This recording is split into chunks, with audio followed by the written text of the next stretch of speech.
നിരവധി പീഡന കേസുകളിൽ ലൈംഗിക പീഡന കേസുകളിൽ പ്രതിയായി പോലീസിനെയും നിയമ സംവിധാനത്തെയുമാകെ വെല്ലുവിളിച്ചുകൊണ്ട് നടന്നിട്ടുള്ള ഒരു ജനപ്രതിനിധിയായിട്ടുള്ള ഒരു പ്രവർത്തകനെയാണ് ഇപ്പോൾ പോലീസ് പിടികൂടിയിട്ടുള്ളത്. തീർച്ചയായും നിരവധിയായിട്ടുള്ള പീഡനം, അതും വളരെ മനുഷ്യത്വരഹിതമായിട്ടുള്ള രൂപത്തിലുള്ള ഒരു പീഡനം നിരവധിയായിട്ടുള്ള പെൺകുട്ടികളുടെ നേർക്കുണ്ടായി എന്നുള്ളത് കേരളീയ സമൂഹത്തിന് അങ്ങേയറ്റം അപമാനകരമായിട്ടുള്ള ഒരു സാഹചര്യം ഉണ്ടാക്കിയിട്ടുള്ള പശ്ചാത്തലത്തിൽ പോലീസിനെ വെട്ടിച്ചുകൊണ്ട് നിയമ സംവിധാനത്തെ വെല്ലുവിളിച്ചുകൊണ്ട് ഒളിവിൽ കഴിയാനടക്കം, സംസ്ഥാനത്തിൽ നിന്ന് പുറത്തുപോയി ഒളിവിൽ കഴിഞ്ഞിട്ടുള്ള സാഹചര്യമടക്കം ഉണ്ടായിട്ട് ആ പ്രതിക്കെതിരായിട്ട് ഇപ്പോൾ പോലീസ് വളരെ ആസൂത്രിതമായിട്ടുള്ള രൂപത്തിൽ അദ്ദേഹത്തെ പിടിക്കാൻ തയ്യാറായി എന്നുള്ളത് തീർച്ചയായിട്ടും കേരളത്തിലെ പോലീസ് സേന എങ്ങനെയാണ് സ്ത്രീപീഡന കേസുകളിൽ പ്രതികളെ കൈകാര്യം ചെയ്യുന്നത് എന്നുള്ളതിൻ്റെ ഏറ്റവും മാതൃകാപരമായിട്ടുള്ള ഉദാഹരണമാണ്.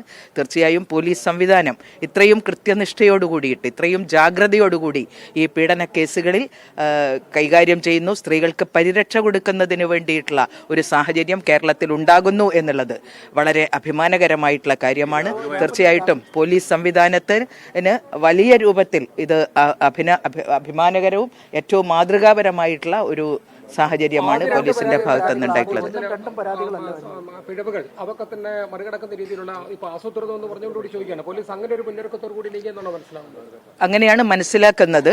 കാരണം മുൻപ് പരാതികൾ ഉണ്ടായ സമയത്ത് പോലീസ് അറസ്റ്റ് ചെയ്യുന്നതിന് വേണ്ടിയിട്ടുള്ള നീക്കത്തെ നിന്ന് രക്ഷപ്പെടുന്നതിന് വേണ്ടിയിട്ട് മറ്റ് സംസ്ഥാനങ്ങളിൽ പോയി ആരുടെയൊക്കെയോ വൻകിടക്കാരുടെ പരിരക്ഷ അദ്ദേഹത്തിന് ലഭിച്ചു എന്നാണ് കരുതുന്നത്.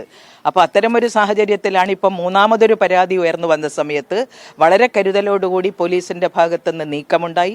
തീർച്ചയായും സ്ത്രീകളെ അപമാനിക്കുക മാത്രമല്ല, പണം തട്ടിയെടുത്തു എന്നുള്ള ആരോപണമടക്കം ഈ കേസിൽ ഉയർന്നു വന്നിരിക്കുന്നു എന്നുള്ള എത്ര അപമാനകരമാണ്. അതും ഒരു ജനപ്രതിനിധിയായിട്ടുള്ള ഒരു പൊതുപ്രവർത്തകൻ ഇത്രയും നീചമായിട്ടുള്ള രൂപത്തിലുള്ള പെരുമാറ്റം സ്ത്രീകളോട് കാട്ടുന്നു എന്നുള്ളത്, നിയമ സംവിധാനത്തെ ആകെ വെല്ലുവിളിക്കുന്നു എന്നുള്ളത് തീർത്തും അപമാനകരമായിട്ടുള്ള ഒരു സാഹചര്യമാണ്. അതിനെ വളരെ കരുതലോടുകൂടിയിട്ട് പോലീസ് സംവിധാനം മുന്നോട്ട് വന്നു എന്നുള്ളതും പ്രതിയെ അറസ്റ്റ് ചെയ്യാൻ തയ്യാറായി എന്നുള്ളതും വളരെ അഭിമാനകരമായിട്ടുള്ള കാര്യമാണ്. കേരളത്തിലെ പോലീസ് സംവിധാനത്തിന്, പ്രത്യേകിച്ച് ഈ അന്വേഷണ സംവിധാനത്തിന് നേതൃത്വം കൊടുത്ത വനിതാ IPS ഓഫീസർ പൂങ്കുഴലിക്ക് ഒരു സല്യൂട്ട് നൽകാൻ ആഗ്രഹിക്കുന്നു. രാഹുലുമായിട്ട് ബന്ധപ്പെട്ടുകൊണ്ടുള്ള പരാതി വന്നിട്ടുണ്ടായിരുന്നു. തുടക്കത്തിൽ തന്നെ ചില സംഘടനകൾ പ്രതിനിധീകരിച്ചുകൊണ്ട് ആ പെൺകുട്ടിയുടെ നേരിട്ടുള്ള പരാതി വന്നിട്ടില്ല. പക്ഷേ പരാതി വന്ന സാഹചര്യത്തിൽ നമ്മൾ സ്വമേധയാ കേസെടുത്തുകൊണ്ട് പോലീസിനോട് അന്വേഷണം നടത്തണം എന്നുള്ള നിർദ്ദേശം നേരത്തെ കൊടുത്തിട്ടുണ്ടായിരുന്നു. ഏതായാലും ഇപ്പോഴെങ്കിലും ഇങ്ങനെ അറസ്റ്റിന് വിധേയമാക്കാൻ കഴിഞ്ഞു എന്നുള്ള കാര്യത്തിൽ സന്തോഷമുണ്ട്. ഈ പരാതിയിലെ പണം പിരിച്ചു എന്നതുൾപ്പെടെ ക്രൂരമായ കാര്യങ്ങളാണ് ഈ പരാതിയിലുള്ളത്.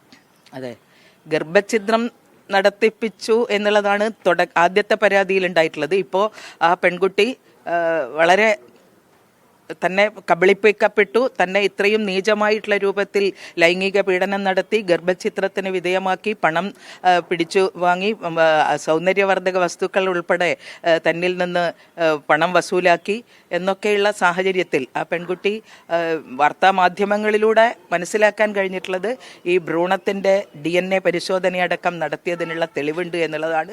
അത്തരത്തിൽ ഒരു ജാഗ്രത ആ പെൺകുട്ടിയുടെ ഭാഗത്തു നിന്നുണ്ടായതും വളരെ ഒരു നല്ല കാര്യമാണ്. ഇത്തരത്തിൽ പീഡനത്തിന് വിധേയരാവുന്നവർ അങ്ങേയറ്റം അപമാനം സഹിച്ച് പരാതിപ്പെടാൻ പോലും കഴിയാത്ത അവസ്ഥയുണ്ടാവുന്നത്, അതിൽ നിന്ന് വ്യത്യസ്തമായിട്ടുള്ള തലത്തിലേക്ക് സാഹചര്യങ്ങൾ മാറുന്നു. പീഡനത്തിനിരയായിട്ടുള്ള പെൺകുട്ടികൾ തങ്ങളല്ല അപമാനത്തിനിരയായിട്ടുള്ളത്.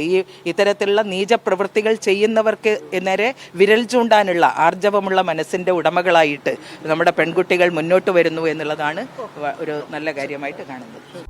ലോകത്തെവിടെയായാലും ഏത് സമയത്തും 24 വാർത്തകളും ഓഗ്മെന്റഡ് റിയാലിറ്റി പാക്കേജുകളും എക്സ്പ്ലെയിനറുകളും വിശദമായി കാണാൻ ഞങ്ങളുടെ YouTube ചാനൽ നിങ്ങൾക്ക് സബ്സ്ക്രൈബ് ചെയ്യാം.